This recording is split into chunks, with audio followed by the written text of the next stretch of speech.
everybody. Thanks for being here, ladies. We appreciate it very much on behalf of myself and Mom, my sister, and my family, and Janine, everybody at the funeral. And we thank you for coming. And it's a pretty place here at Stephenson's. We thank Ray for letting us be here, and the folks here at Stephenson's for letting us borrow the place for a couple hours. And we just something we've never done this before. We just like to do it, and hopefully it'll help. Got lots of pretty flowers here. You know, Mom's Mother Nature is what Ray calls Mom. Mom's got all kinds of flowers. She is 94 now and doesn't get out and do everything personally. Ray does it all now.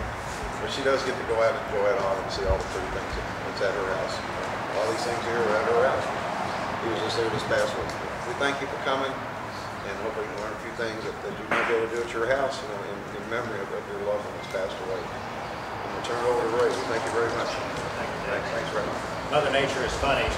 Her husband, whenever I go over to visit Edith and take care of her yard, I take care of her yard and do some things for Edith too. But Bird would always greet everybody at the funeral home, and after work he'd come home and Edith said she'd be sweating out there cutting the grass, and he'd say, "Now Edith, you need to stop that. You're going to have a heart attack." And I said, "Well, did you ever stop to help me?" He said, "He never offered to cut the grass." Said everybody would come to the funeral home and they talked about their beautiful yard and how nice it looked. And she said, I always took care of the yard and he took care of the funeral home. So I said, as long as you had a system and it worked, that's all that mattered. I want to thank each and every one of you for coming. How many have never been here today at our store? Okay, well good. That's what it's all about. You know, we just hope that you'll tell your friends and neighbors. We're a small family business, kind of like Owen's. And anything we can do to reach out to the community and be a part of it, that's what we're all about. But I just kind of quickly put this together last night. One of the things is, whenever you do your meditation garden, you're going to put your personality into it. So the most important thing, and I went through and just kind of made a list of things, but to me, a meditation garden is a place where you can stroll, meditate on a special someone. It could be a person or even a pet, or you know, you can work the combination of both of that together. And most of the people that I find that are in gardening are animal lovers. So they always have animals into their life. You know, it's kind of like even Mrs. Owen just recently got her a little dog. And you know what, that gives you a purpose and a meaning in life. And they say that a lot of people that have pets usually live longer.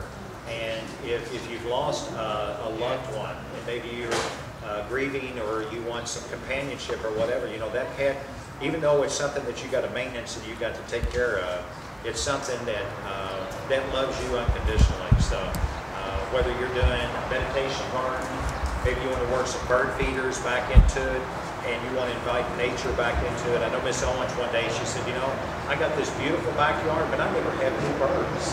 So what we did was we put her this multi-branch shepherd's hook feast that had about 8 or 10 hangers on it. And we put a bunch of bird feeders and we put some flyers and things around it. So now she can look out her window or she can sit on her patio and she can enjoy that. So that's part of nature. It's part of blending plants and nature and your personality back into it. But the most important thing, if you're going to do a meditation garden, is, you know, it's kind of like moving. It's location, location, location. Where's it going to look best in your yard? Are you going to get it in a sunny area? Do you have more shade to deal with? So, you know, it's no different than if you're coming in here and you're wanting the front of your house landscape. You know, the first thing I'll say is, do you have a picture? Did you do just kind of a little rough design or something? It doesn't have to be perfect, but if you bring that in, we can help you to construct one. Or you can, you know, you can put your own elements back into it. You know, there's no right way, no wrong way. We're going to talk about some of the elements that I've kind of quickly gone through here. But we've already talked about one of them is location in the yard, sun versus shade. You know, if you got a lot of shade, you want to search out plants either on the internet or you want to come into the garden center and say, hey, I've got this shady part of my area. I'd love to have a little meditation garden, or maybe just to landscape this area. You know, once we know shade, the light comes on, and they'll say, oh yeah, I've got this. There's lots of plants that will thrive in shade. They do much better in shade than they do sun. You've got azaleas, rhododendrons, you've got nandinas, you've got laurels. So it's a much broader vast of plants that you can do into these areas now compared to what it used to be. So don't think, well, I've got all shade that I can't do something. By the time you work those plants into it, and you work some of these other decorative hardscape elements into it, you can do a really neat little sanctuary in your backyard. It doesn't have to be a meditation garden, but it could be your little area, you know, whether it's on a deck and you've got a fountain or deck rail planters, you're putting your personality into it. So, you know, here at Stephenson's, we'll be more than glad to help you to do it. We can do the install, or you can do the install, but if you need somebody to help you design it, we can help you do that. What I did was just kind of go through about 20 things. You can do a raised bed, or you can do it on a flat area. The disadvantage of a raised bed, if you do like a berm or a mound, anything that's above ground level is constantly dry, always dry. And the reason being, if you landscape the front of your house and maybe do a curve on the corner, and nowadays it's a raised bed and kind of tapered on, that corner dries out the most because air circulates around that corner. That raised bed is above the ground level, so the air is constantly moving around it. So it takes what? More watering. So you're going to have to water more often. You either put an irrigation in, you can put soaker hose in, you know, work them into those areas. Once you get past the first year and the second year, it's not as much watering. But when you get into June, July, and August, those are drought months, and it does take extra water. And you know, gardening, as we all get older, and I know it even myself, it's harder to stoop and bend. It's harder to take care of it. You know, I used to think of my dad. We were in Hodgenville one day, and he had 13 brothers and sisters, and we was all out in the yard doing somersaults, doing all this stuff. And you know, my dad, his name was Calvin too, and he said, "Calvin, remember when we used to be able to do that?" And I said, "Oh, you can still do that. You know, let me show you how you walk on a hand, how you flip or whatever." Well, I can remember him being in his 40s, and you know, I'm mid-50s now, and it's harder. It is harder. You hate to accept it getting older, but I know even in my own body, you know, after working here last night, all I want to do is go home, lay down, eat a pizza, and crash. So gardening is a labor of love. You have to either really love doing it, or if you can afford to pay somebody to do it, you know, it's like Miss Owens. For all those years, she did it herself. Now she pays me. She pays her gardening guy to cut the grass, you know. So if you're blessed to do those things, but you still love gardening, you know, her enjoyment is getting in her car, pulling out of the driveway, and seeing her beautiful yard. And it just makes her happy. You know, it's like that little dog that she's got. You know, it's giving her something back to feel like that she's part of still going on. And that's part of the grieving process of doing a meditation garden, is having a place to stop and reflect. It's a place where you can have your own little sanctuary. You know, you can have your little garden club, you can have your friends over or whatever. You know, your life doesn't have to stop after losing someone. And I know it's tough because I've lost my parents before within 6 weeks of each other through a suicide from my father after my mother, you know. So it's hard. You know, I've been there. But I'm going to tell you something. The Owens family have been part of my family ever since then. And I'm sure they're part of your family as well. They're not just a business. They're not just selling their product. They're a family that understands the grieving process. It's like Miss Owens. Every time I see her, she tells me the same story over and over again. She was, I think, 9 years old, lived on a farm with her mother. And one day, late in the evening, her dad didn't come back up to the house. So you know where this story's going. She walked the property, went everywhere. And finally, at the last place she went to the family pond, and he had drowned in the pond, and she found him. So in her life, you know, I feel like that, and I told her, I said, you know, God was preparing your heart to be a servant, back to be able to grieving people just like yourself, to be able to give something back to the community. And that's what she's been able to do all these years with her and Bird, and with Linda and David and Pam, his wife, is to be able to give something back to the community. It's not just a business like a lot of the funeral homes are owned now by corporations, and you're just a number to get you in and get you out. It's about that family connection, about connecting with someone and knowing exactly what you guys are going through. So they're wonderful people, and I can't say enough about them. But anyway, the best thing to do is to figure out your space, you know, figure out the length and the width, you know, stake it off, kind of stand back and look at it. And, you know, when I think of gardening, my eyes are bigger than my stomach most of the time. And I have champagne taste on a beer sour. So, you know, I constantly want to keep adding to it, adding to it, adding to it. So that's why it's good to get a design. And it requires maintenance, it requires trimming, it requires fertilizing, and it's a maintenance thing. But you know what? If you love gardening, to me, it's not labor. I don't buy old cars, I don't golf, I don't do this. I enjoy working here. I love going home working in my yard or working in somebody else's yard. So it's a labor of love. So you are creating something that is going to have to be maintained. I know a lot of times people come into the nursery, and as soon as they get here, they'll say, I want something I never have to trim. I want something I never have to fertilize. I never. And I'll say, well, do you have children? And they'll say, well, yes. I said, did you feed them? Did you put them on the bus? Did you change their diapers? Did you take care of them? That's what gardening is about. It's a labor of love. Either you love doing it, or you're creating some form of maintenance to where you're going to have to maintain it. So I can't think of anything better. As myself getting older, you know, my wife will talk about downsizing, or if we get another place, don't be putting so much in it. If something happens to you, what am I going to do with it? I said, sell it. Sell it. Go on and buy something else. You know, do what you enjoy doing. But if you enjoy doing it, it doesn't become labor of work. It's a passion. And it's the same with your job. If you enjoy what your job is, or if you enjoy donating your time, or you enjoy doing something, it's not work. It's a labor of love. So anyway, there's different types of edgings or borders that you can use. There's concrete curbing. I've got a company called Curbing Legends instead of Urban Legends. You've probably seen the decorative concrete that you can put around your landscaping. I always encourage people to do it because it does two things. Keeps your mulch in, keeps the weeds and grass out. So if you have a small area and you want to put some type of edging around it, I recommend doing that because all you got to do is run the lawnmower around the outer edge of it. You can take a weed eater and weed eat around it, or if you have somebody cutting your grass, it'll make your life so much easier. It's kind of like Debbie and I was talking about into her yard. And if you don't start spraying with Roundup and get that out, those weeds constantly are encroaching. So that's where your mulching is really important. You want to put mulch down at least once a year, whether you do it in the spring or you do it in the fall. At least 2 inches. You want to put green or treflan down. It's a little granule. If you're doing it the first time, you want to sprinkle it on top of the ground. And after your plants are in, then you mulch on top of it. You can come back and just kind of fluff the mulch up in the spring, and you put your green or treflan down twice a year. It's like your crabgrass control. You want to put it down in March and June. If you put it down in March and you don't come back and do it in June again, it's kind of like crabgrass. It's only good for 3 months. It's only going to sterilize the ground for 3 months to where the weeds and stuff are going to come back again. So it's very important to make your lives easier. Mulch and put green or treflan down. Treflan is actually the active ingredient in green, so you can buy it cheap.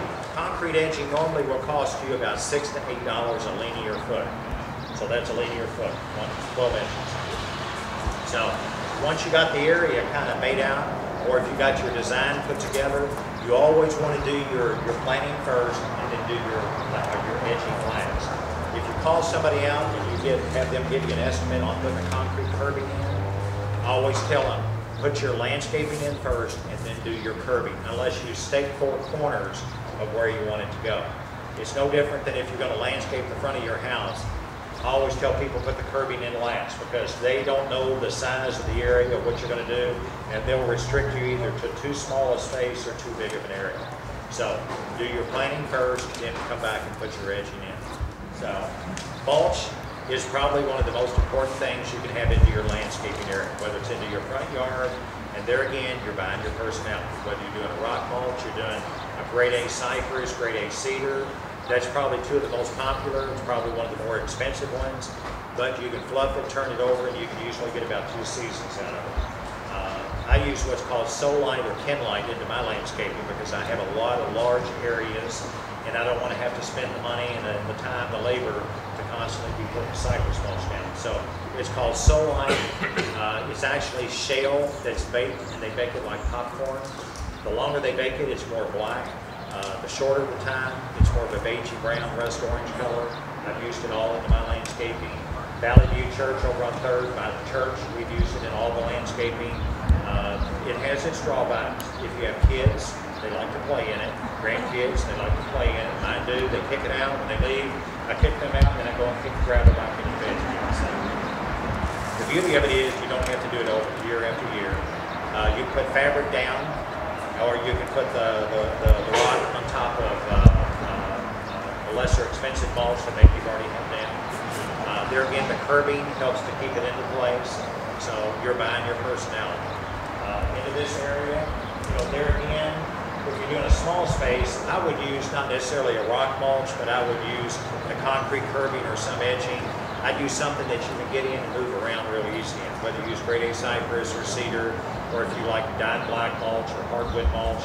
The disadvantage of hardwood mulch is it breaks down real fast. It's almost like in 6 months you've got dirt on the ground. So every bird that flies over, he drops, you're going to have something keep coming up in that. So if you buy a better mulch like grade A cypress or cedar, you usually don't have that problem. So it's cheaper, that's why a lot of people use it, commercial people use it, but you have to put that cream, you have to put the trefline down, otherwise you're constantly fighting the weeds and all the garbage that just keeps encroaching. So there again, you're buying your personality.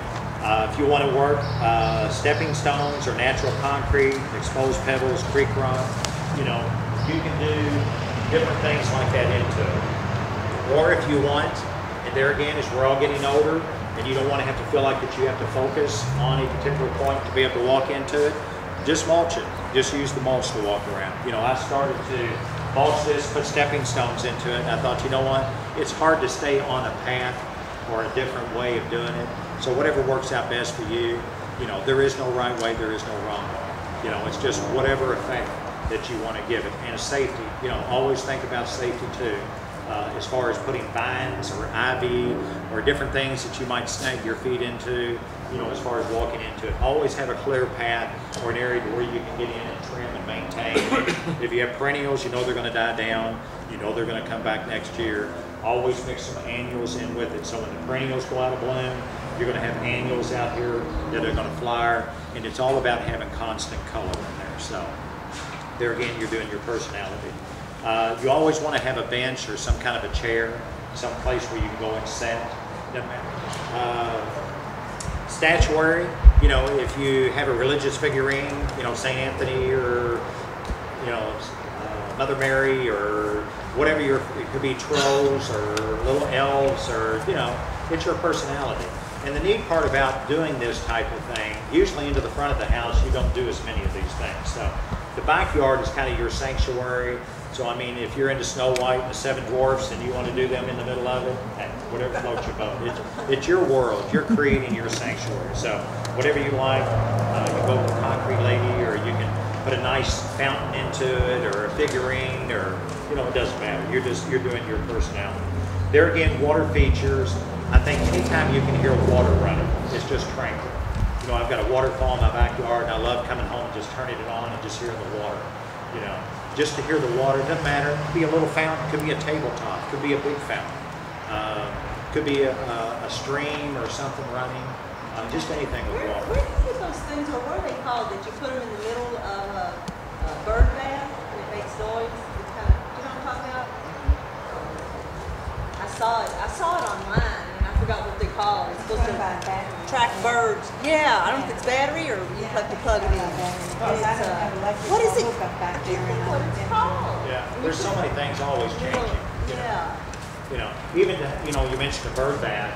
Even to have the bird bath with a bird bath heater in it during the winter months to keep the water liquid, to where they'll continue to come back to it and drink out of it. Electricity might be something too that you might think.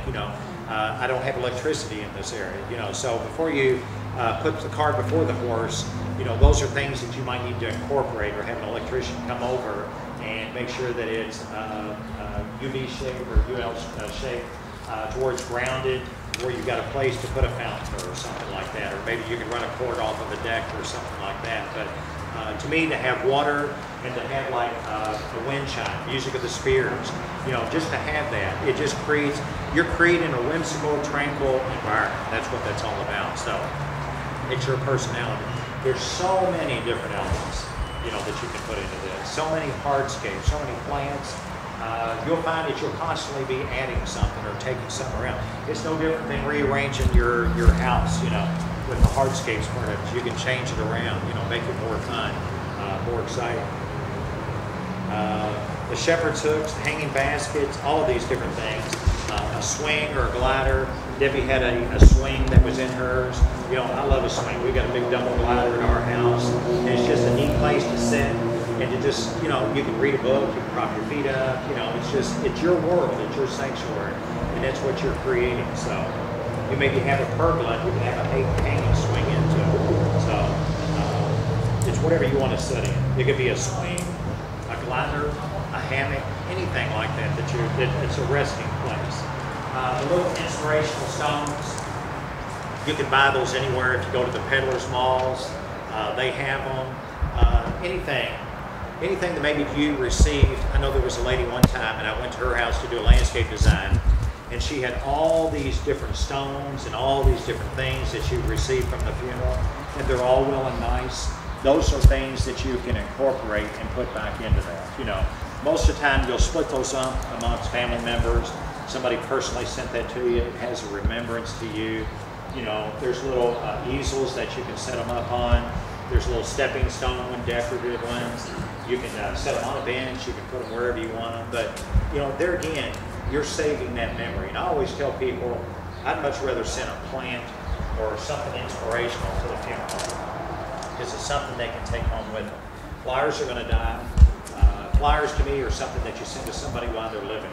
Let them enjoy them while they're alive. And then send them something. You know, we'll have people that come in, maybe 5 or 6 people, buy a nice wind chime. Or they want to do a nice big tree, a weeping cherry or a rhododendron in bloom.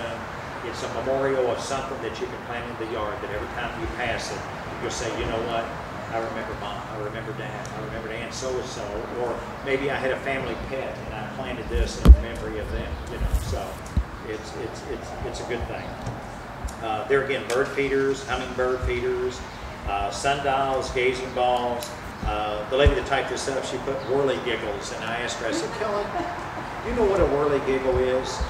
And she said, well, I was thinking it was this. And I said, well, that did make me giggle, but that's not what it is. You know, if you've watched the Antique Roadshow, they always have on those antique whirly gigs. You know, it's the thing where the farmer was on top of the barn, the little wooden thing, and the wind blew, you know, or it's that aerial thing that's on the house, you know. So those things are kind of neat. You know, you can buy the tractor, or, you know, fences make good neighbors, because it keeps your neighbor on one side, you on the other. You know, maybe it's you, maybe it's not them, it's you. You know, I'm not saying it's you, but it could be you. But anyway, those are things that maybe you want to fix that whole area. And then, you know, my wife loves chickens, so she's wanting to raise chickens, so we're going to put a little fence. That's the telephone inside. Oh, okay. Oh, that'll make it. Yeah. So fences, decorative gates, you know, old things, rusted things, you know. The thing about the country that I remember the most as a child growing up is whatever broke usually ended up as an artifact in the front yard. You know, it didn't matter whether it was a gate, an old bathtub, an iron tub, anything. I always remember Grandma, they always took the tractor tires, and you've probably seen it, they'd paint them different colors, or they'd cut them and splint them open, and that's where her peonies grew, you know. So, or an old millstone or something, swing. You know. An old swing. Power swing. Yeah. Swung on many of them. Anything, you know, anything that Didn't broke you, Robert? down, you know. But Wheelbarrow. nowadays, you know, we're in the city and it's more about foo-foo, you know, the gifty, artsy things or whatever, and that's okay if that's your personality, but you can mix them all together, and there is no rhyme or reason. It's whatever your personality is. So, planters, you know, for the entranceways, pedestals, maybe a pedestal, maybe for a sundial. Maybe you have, you know, just old things that break. You know, I've got a concrete pedestal and I put a sundial on it. You know, it doesn't have to match. You know, it could be anything, you know, from your childhood, or maybe your parents had something, you know, cast iron or whatever you want to work into it. So that's your meditation yard. It's you're putting your personality into it. And your personality is what it's all about. It's not about somebody else coming and liking it or disliking it. It's no different with your home or the car you drive or whatever. So it's into gardening. You're planting your personality. And, you know, it's kind of, I always tell people, and I've thought about this too, even with my own parents, you know, when you go to somebody's house, it doesn't matter whether they live in a mobile home or they live in a multi-million-dollar estate. It's not that piece of property that made that piece of property what it was. It was the person in that house that made that property. And you know, sometimes people think, well, I'm going to buy mom's house or dad's house or grandma's house, and I'm going to feel the same way in that structure that I did when they were living there. And they'll find that a lot of times they don't, you know. They'll buy it, they'll live in it, and they'll think, well, something's different, something's missing. What is it? It's that person inside the home that makes the home, you know. It's like my grandmother and grandfather weren't the wealthiest people, but I tell you what, their personality, and they always had a big meal and food on the table, and you never left there hungry, and people went there for the personality that it was, you know. And that's what we're doing here with this inspirational garden, is you're creating a sanctuary where you can stop and reflect and think about that person that inspired you or made a difference in your life. And I just thank Janine and David and Owens for letting us be a part of this with creating something. It's like Owens Funeral Home. They're family owned, and they're not a big corporation, you know. So when you walk in, you talk to David, you talk to Janine, you see Miss Owens running in and out of there, and Pam and Linda at the different places, and that's what it's all about. We still want to be, we want the best of all worlds, but we still want to feel like that we make a connection with whoever is waiting on us. You know, whether they walk in the front door, somebody wants me to wait on them. It's the same way with Owens. You remember the person that touched your life, and that's the beauty of having a small business within your community and supporting that business. So anyway, I appreciate all of you coming. Tell your friends and family about us, and anytime you have any questions or whatever, if you need any extra copies for any of your friends, I've got some extra copies.